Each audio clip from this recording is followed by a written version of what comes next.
ये माता रमाबाई अम्बेडकर महिला संघ कोटली दिल्ली के सौजन्य से हो रहा है। और यहाँ पर जो आप लोगों की भीड़ देखकर ऐसा लग रहा है कि कार्यक्रम बहुत अच्छा चल रहा है और अच्छा होने वाला है। तो मैं कार्यक्रम का इंट्रोडक्शन, जो हमारा नाटक है उसका इंट्रोडक्शन दे रही हूँ आपको कि नाटक किस प्रकार से शुरू होता है और किस पॉइंट का है।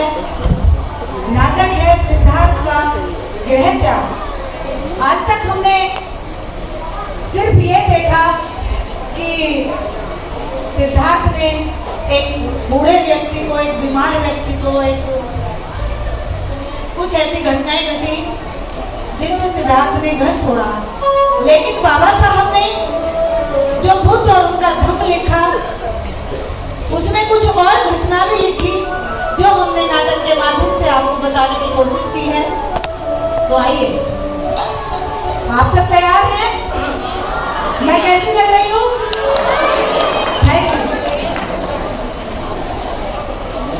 उस दिन कपिलवस्तु राज्य में हर व्यक्ति खुश था। आखिरकार राजकुमार ने जन्म लिया है। राज्य में आनंद के साथ उत्सव मनाया जा रहा था।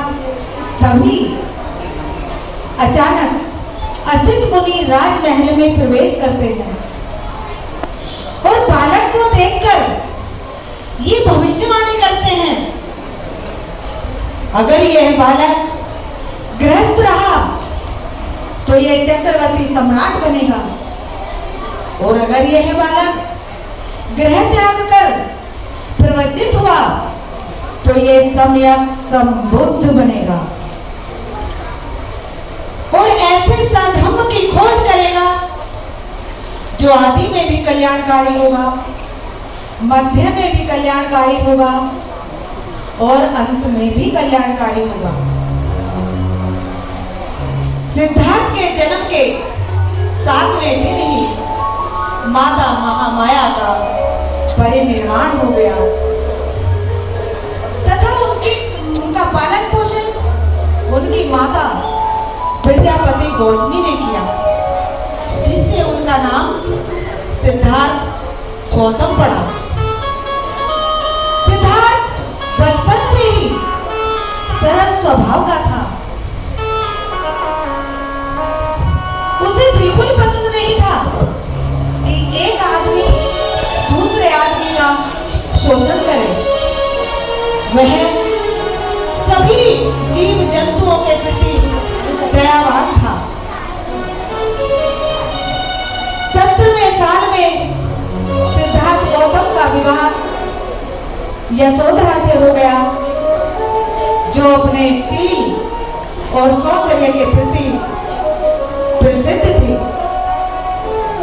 अब राजा प्रसन्न था कि पुत्र का विवाह भी हो गया, लेकिन असित मुनि की भविष्यवाणी आज भी राजा का पीछा कर रही थी।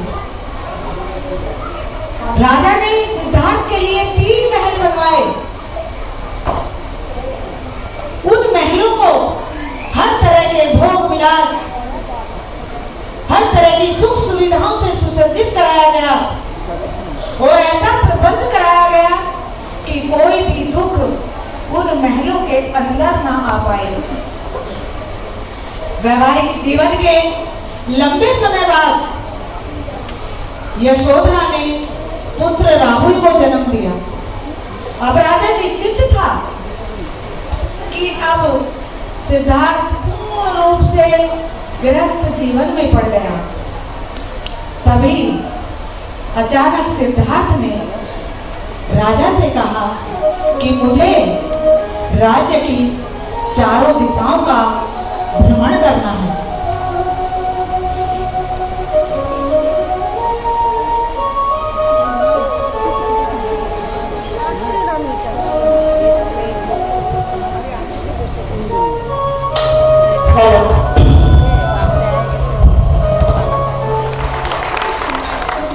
पिताजी, पिताजी,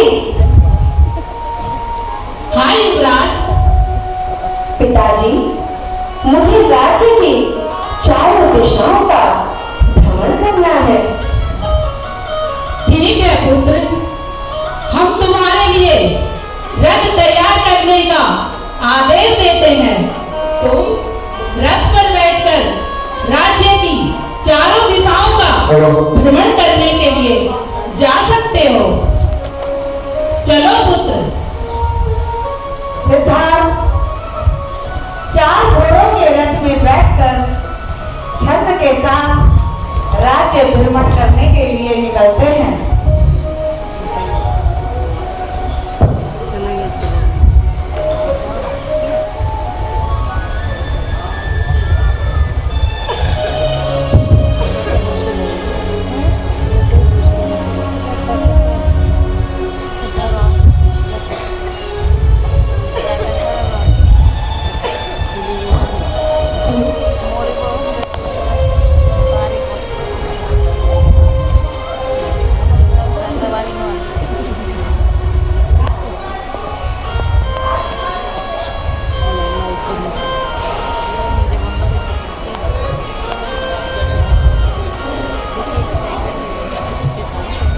हेलो।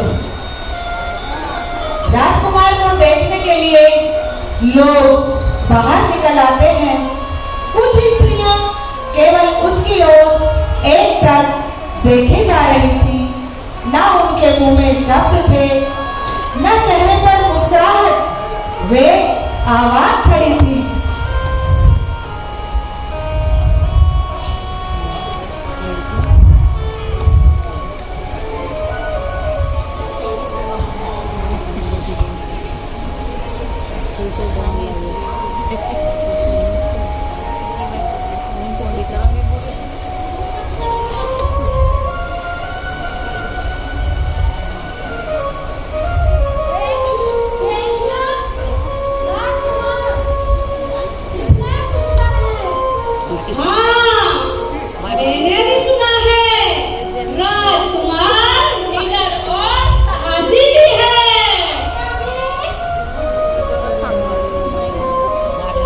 सिद्धार्थ की राज्य की पहली दिशा का भ्रमण करते हैं तो वहां से एक बूढ़ा व्यक्ति खांसते हुए गुजरता है।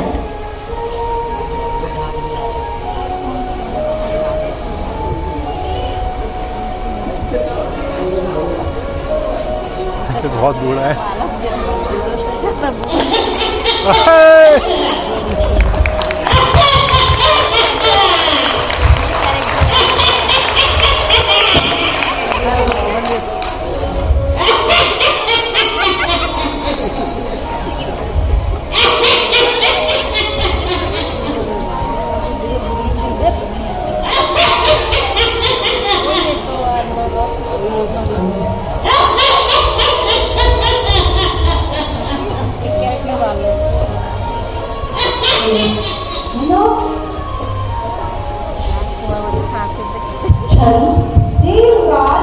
यह कौन है? इसके बाल भी सफेद है और यह बहुत दुर्बल भी है। और तो इसकी त्वचा भी सुखड़ी हुई है। वह एक बूढ़ा व्यक्ति है। उसको उम्र में झुका दिया है। छल देवराज, क्या सभी बूढ़े हो जाते हैं? जीवरा, सबको बूढ़े होना पड़ता है। यही प्रकृति का नियम है। छल देवराज, क्या मेरी यशोधरा भी बूढ़ी हो जाएगी? क्या मेरी शक्ति भी समय के साथ खत्म हो जाएगी? जीवराज, आप बहुत चिंतित लग रहे हैं। जब सिद्धार्थ राज्य की दूसरी दिशा का भ्रमण करने के लिए जाते हैं तो वहां पर एक बीमार व्यक्ति को देखते हैं।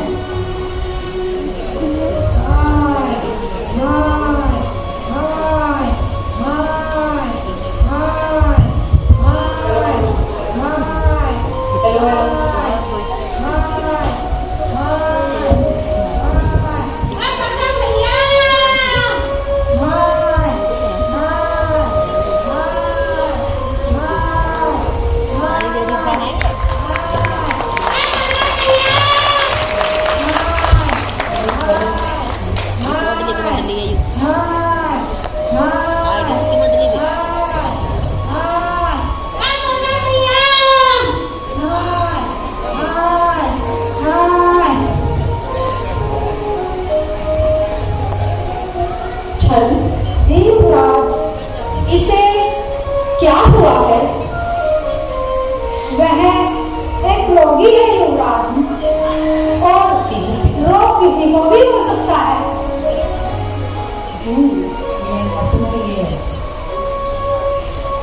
जब सिद्धार्थ राज्य की तीसरी दिशा का भ्रमण करने के लिए निकलते हैं तो कुछ लोग एक मरे हुए व्यक्ति को कंधे पर उठाकर ले जा रहे हैं।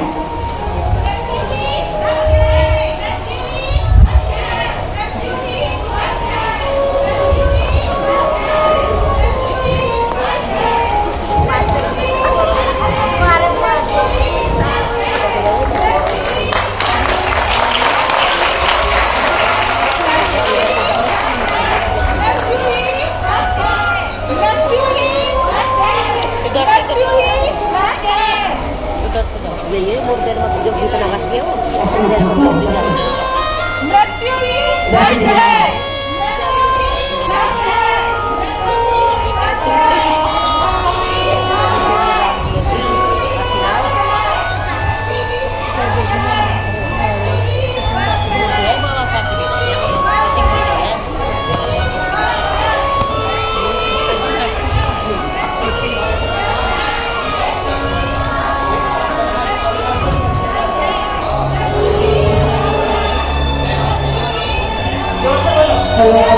मृत्यु ही सत्य है, मृत्यु ही, मृत्यु ही, मृत्यु ही, मृत्यु ही, मृत्यु ही।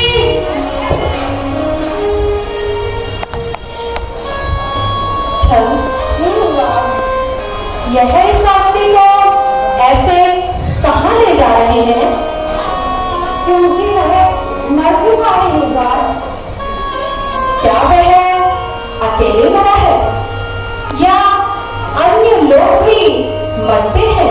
नहीं नहीं युवराज, वह अकेले ही मरा है। जब कोई भी जन्म लेता है उसको मरना पड़ता है युवराज, यही प्रकृति का नियम है। छल युवराज, ये सब देखकर मैं बहुत दुखी हूँ।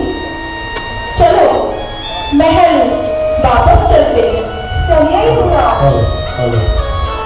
सिद्धार्थ दुखी मन से महल वापस चल देते हैं। तो वहाँ पर एक तपस्वी को देखते हैं जो आंख बंद करके बैठा हुआ है।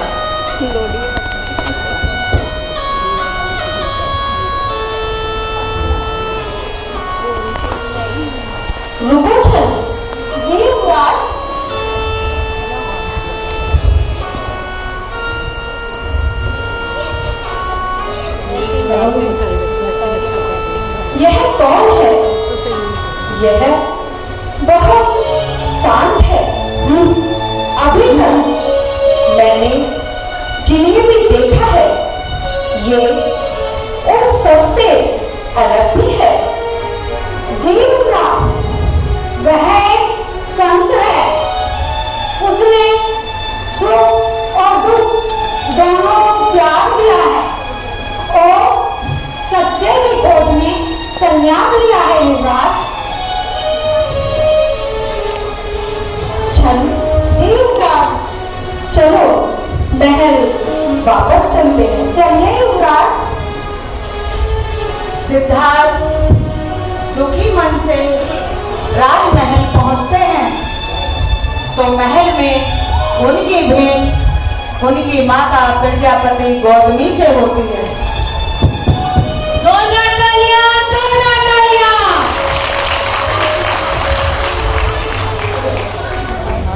सिद्धार्थ तुम ये हो पुत्र? माँ मैंने देखा है सब कुछ परिवर्तनशील है।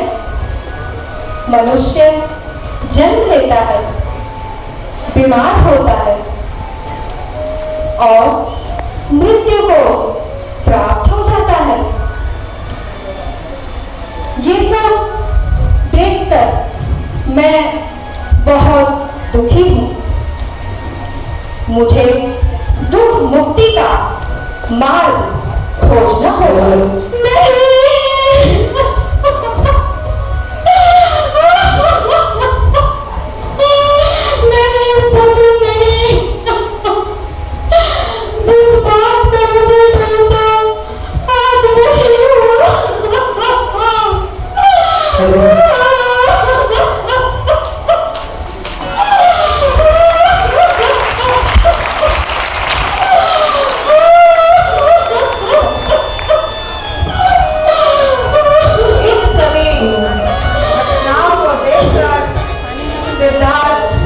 व्याकुल रहने लगा और दुख मुक्ति के मार्ग पर विचार करने लगा।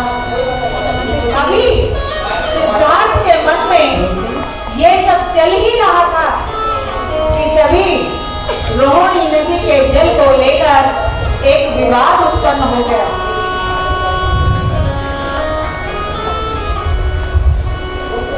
साक्यों और कौलियों के राज्य की सीमा से सटा हुआ एक राज्य था। रोहिणी नदी दोनों राज्यों के बीच में थी।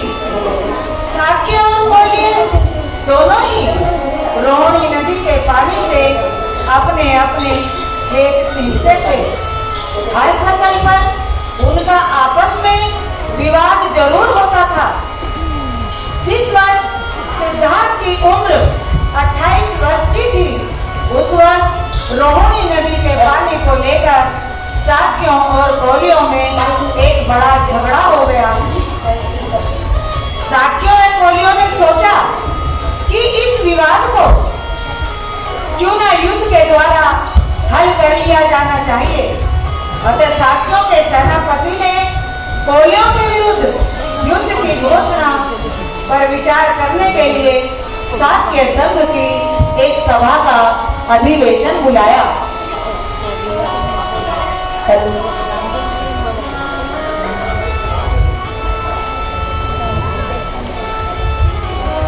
जोरदार तालियां, जोरदार तालियां।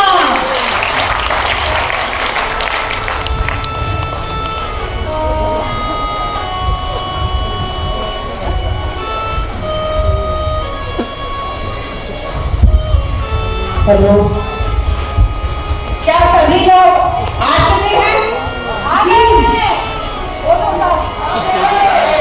क्या सभा शुरू की जाए? हमारे तौर पर कौलियों ने आक्रमण किया है। इससे पहले भी उन्होंने कई बार आक्रमण किया है। हमने अब तक उन्हें सहन किया है, लेकिन अब उन्हें सहन नहीं किया जाएगा। उन्हें रोकना होगा और उन्हें रोकने का एक ही रास्ता है कि कौलियों के लोग युद्ध की घोषणा कर दी जाए। और जो इसका विरोध करते हैं वह बोले। मेरे विचार में साक्यों को कौलियों को युद्ध करने में जल्दबाजी नहीं करनी चाहिए। युद्ध से हमारे उद्देश्य की पूर्ति नहीं हो सकती, परंतु एक और युद्ध का बीज आरोपण हो जाएगा। किसी भी हत्या करने वाले को कोई और दूसरा हत्या करने वाला मिल ही जाता है। किसी जीतने वाले को कोई और जीतने वाला मिल ही जाता है। हमें यह पता लगाना होगा कि दोषी कौन है। मैंने सुना है हमारे आदमी भी आक्रामक रहे हैं। यह ठीक है,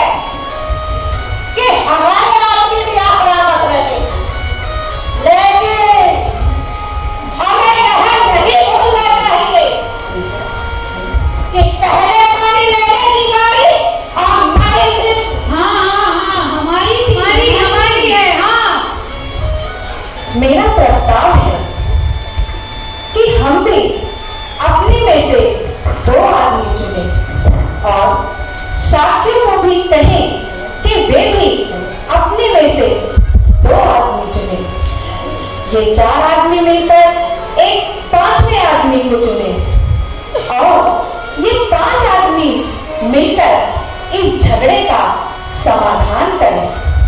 जब तक गोलियों पर कठोर दंड नहीं दिया जाता, तब तक इस समस्या का समाधान नहीं होगा। मेरी संघ से प्रार्थना है कि शाक्य और कोली निकट संबंधी रहे हैं। युद्ध करना ठीक नहीं होगा। हाँ, ठीक नहीं होगा। ये बुद्धिमानी नहीं है कि हम एक दूसरे को बर्बाद करें। राज्य के हित में अपने सगे भाइयों से भी लड़ना पड़ता है। युद्ध करना क्षत्रिय का कर्तव्य है। जोरदार तालियां, जोरदार तालियां।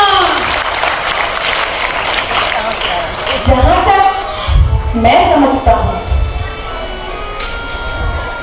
बुद्धिमानी इसमें नहीं है कि हम एक दूसरे को बर्बाद करें। हमें इस विवाद में नहीं बढ़ना है। हमें संघ का विचार लेना चाहिए। हाँ, संघ का विचार लेना चाहिए। दूसरे दिन सेनापति ने शाक्य संघ की एक और सभा बुलाई, जिसका उद्देश्य था अनिवार्य सैनिक भर्ती की योजना पर विचार करना। सभा में दोनों पक्ष उपस्थित थे।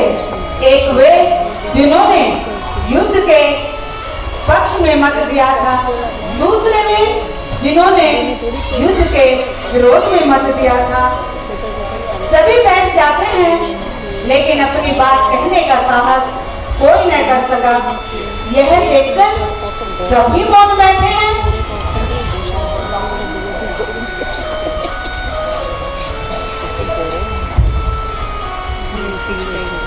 मित्रों, आप जो चाहें सो करें।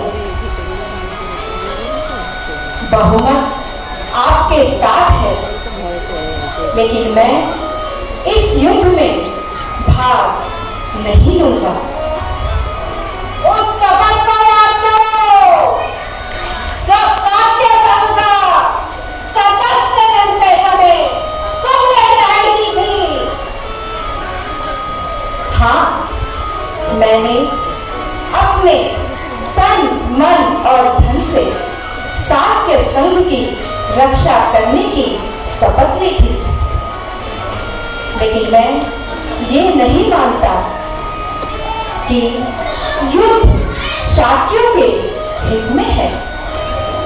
तुम्हारा यह भाकर तुम्हारे किसी काम नहीं आएगा। तुम्हें संघ का निर्णय करना होगा। शायद तुम्हें यह भरोसा होगा कि कौशलराज की अनुमति के बिना संघ तुम्हें दंड नहीं दे सकता। लेकिन क्या याद रखो, तुम्हें दंड देने के लिए संघ के पास और भी कई तरीके, जैसे संघ तुम्हारे परिवार के सामाजिक बहिष्कार की घोषणा कर सकता है। संघ तुम्हारे परिवार के खेतों को जब्त कर सकता है और इन सब के लिए संघ को कौशलराज की अनुमति की भी जरूरत नहीं है। सिद्धार्थ समझ जाते हैं कि अगर युद्ध के विरुद्ध अपना विरोध जारी रखा तो इसके परिणाम बिल्कुल अच्छे नहीं होंगे। इसलिए उसे अब 3 बातों में से एक को चुनना था।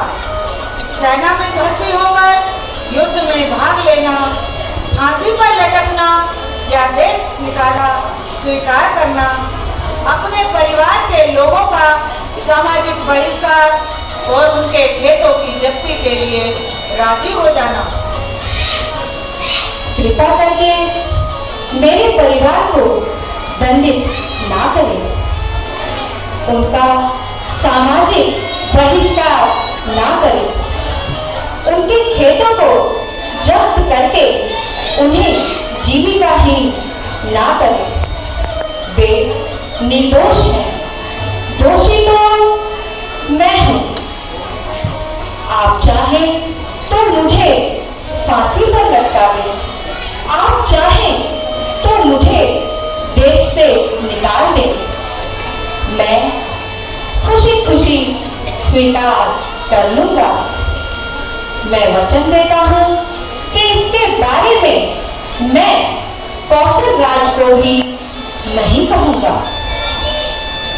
तुम्हारा यह सुझाव स्वीकार करना कठिन है, क्योंकि स्वेच्छा से ही सही यदि तुम मृत्यु अथवा देश निकाला स्वीकार करोगे, तब भी कौशल राज को इसका पता अवश्य ही चल जाएगा और तब वह निश्चयपूर्वक इस निष्कर्ष पर पहुंच जाएंगे कि सांख्य संघ ने ही तुम्हें दंड दिया है और तब वह सांख्य संघ के विरुद्ध कार्यवाही कर देंगे।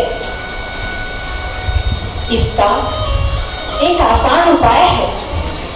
मैं परिव्राजक बनकर ये देश छोड़कर जा सकता हूं। यह भी एक प्रकार का देश निकाला ही होगा।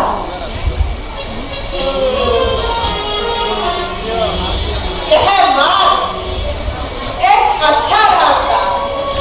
सेनापति जी, मुझे कुछ कहना है। ठीक कहिए, अनुमति है। इस बात में तनिक भी संदेह नहीं कि सिद्धार्थ देश छोड़कर चला जाएगा और अब बताइए आप, सिद्धार्थ देश छोड़कर चला जाएगा तो क्या युद्ध तुरंत हो जाएगा? तो क्या युद्ध तुरंत हो जाएगा?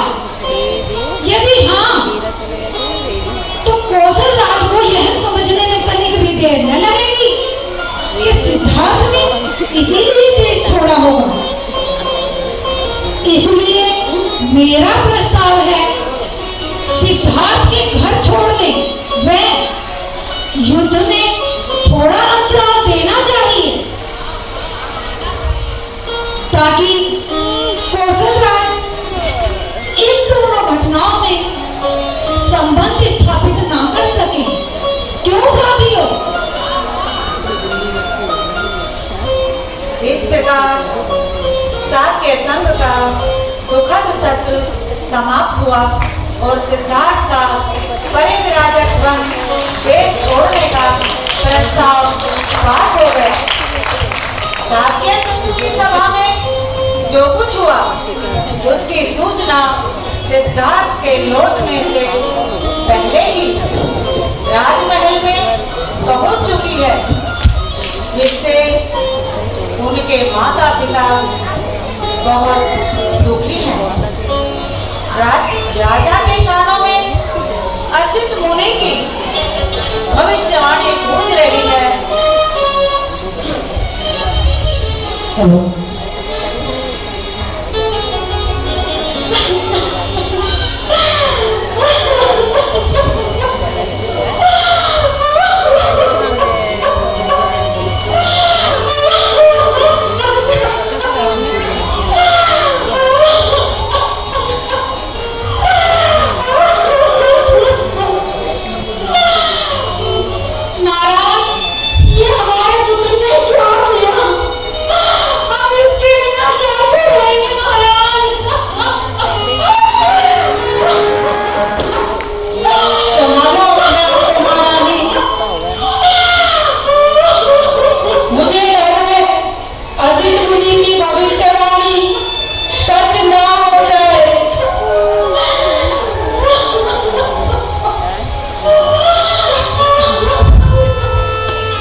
मुझे भी मालूम नहीं था कि परिस्थिति ऐसा मोड़ ले लेगी। मैं सोचता था कि मैं अपने तर्कों से शाक्यों का मन जीत लूंगा, लेकिन पिताजी आपने अनुभव किया होगा कि मैंने सत्य और न्याय का उद्देश्य नहीं छोड़ा, चाहे इसके लिए मुझे कोई भी दंड मिला हो। पुत्र, तुमने यह नहीं सोचा इससे हमारे ऊपर क्या बीतेगी? इसीलिए ही मैंने प्रवज्जा दे दी। जरा सोचिए, अगर शाक्यों ने हमारे खेतों को जब्त कर लिया होता तो इसका दुष्परिणाम क्या होता?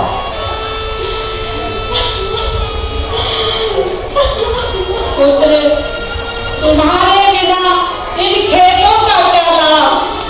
हमें भी अपने साथ ले चलो।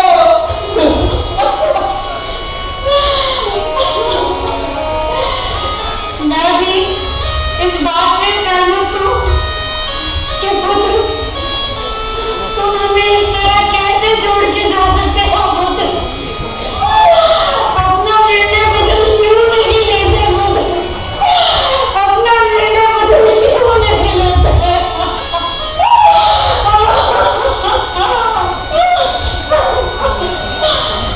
माँ, तुम इस प्रकार दुखी होना शोभा नहीं देता। तुम एक क्षत्रिय की माँ हो। अगर मैं युद्ध भूमि में मारा गया होता तो क्या तुम इसी प्रकार से दुखी होती? नहीं पुत्र, नहीं। अब तो तुम एक वीर के समान होगे, लेकिन तुमको हम सबसे दूर जंगल में जंगली जानवरों के बीच जा रहे हो पुत्र। तो हम यहाँ शांति से कैसे रह सकते हैं पुत्र? कैसे? तुम हमें भी अपने साथ ले चलो पुत्र, हमें भी अपने साथ ले चलो पुत्र। मैं तुम सबको अपने साथ नहीं ले जा सकता। नहीं, अभी बच्चा है। मेरे पुत्र राहुल का अभी अभी जन्म हुआ है। क्या तुम इन सबको छोड़कर मेरे साथ जा सकोगी? तुम जंगली जानवरों में कैसे रहोगे पुत्र? कैसे? हाँ, मुझे पता है। जंगली जानवरों के बीच मुझे अकेले ही रहना पड़ेगा, लेकिन जंगली जानवरों के बीच अकेले रहना या कोयलों के वध में भागीदार बनना, इसमें उत्तम क्या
अनुमति प्रदान करें।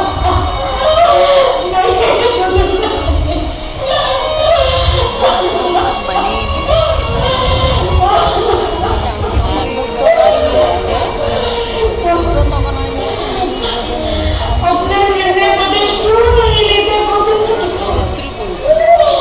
अब तुम्हारे बिना कैसे रहेंगे पुत्र? कैसे?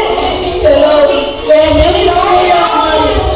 महाराज के रुको, महाराज पुत्र रुक जाओ।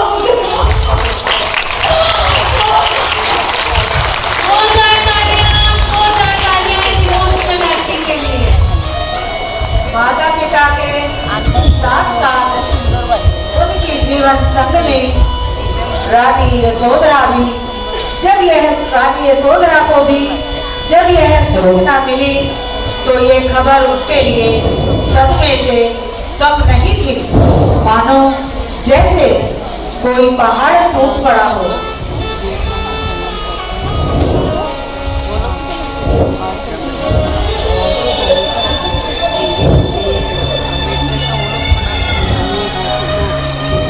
ये कैसा फैसला ले लिया तुमने स्वामी? ये कैसा फैसला ले लिया तुमने?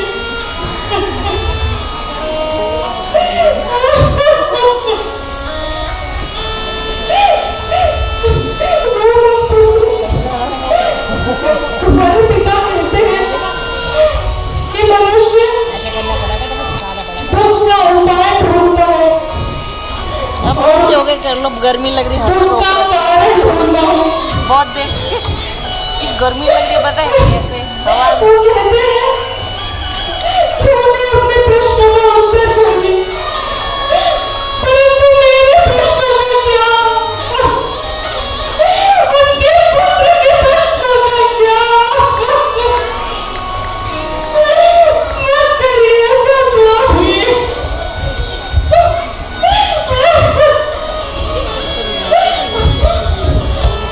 तुमको समझ में यशोधरा, शायद वो आते ही होंगे।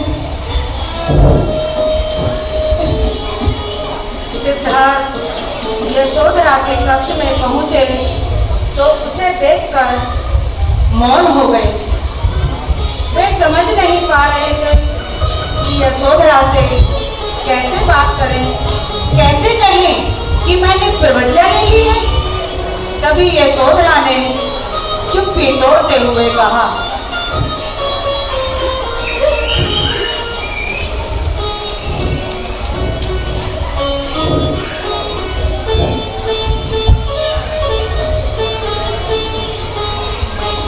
उनकी सभा में जो हुआ वो मैं सुन चुकी हूँ। यशोधरा, तुम बताओ, मेरे निर्णय के बारे में तुम क्या सोचती हो? स्वामी, यदि मैं भी आपकी जगह होती तो मैं भी यही करती। मैं भी युद्ध के पक्ष में कदापि नहीं होती। तुम्हारा निर्णय उचित निर्णय है और इस निर्णय में मैं तुम्हारे साथ हूं।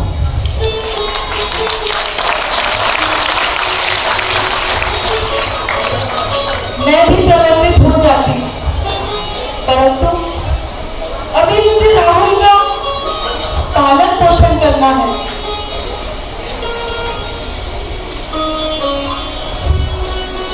तो अपने माता पिता और अपने पुत्र राहुल की चिंता न करना। मैं जब तक जीऊंगी इनकी देखभाल करती रहूंगी। और अब मैं बस इतना चाहती हूँ कि तुम अपने सभी निकट संबंधियों को छोड़कर प्रवचित होने जा रहे हो, तो तुम एक ऐसे नए जीवन पथ का खोज करना जो मानवता के लिए कल्याणकारी हो। जोरदार तालियां। यशोधरा, मैं इतना गौरवशाली हूं कि मुझे आप जैसी पत्नी मिली। लेकिन समय ने हम दोनों को अलग कर दिया। यशोधरा, राहुल को लाओ।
मैं भी बच्चे हो गई थी।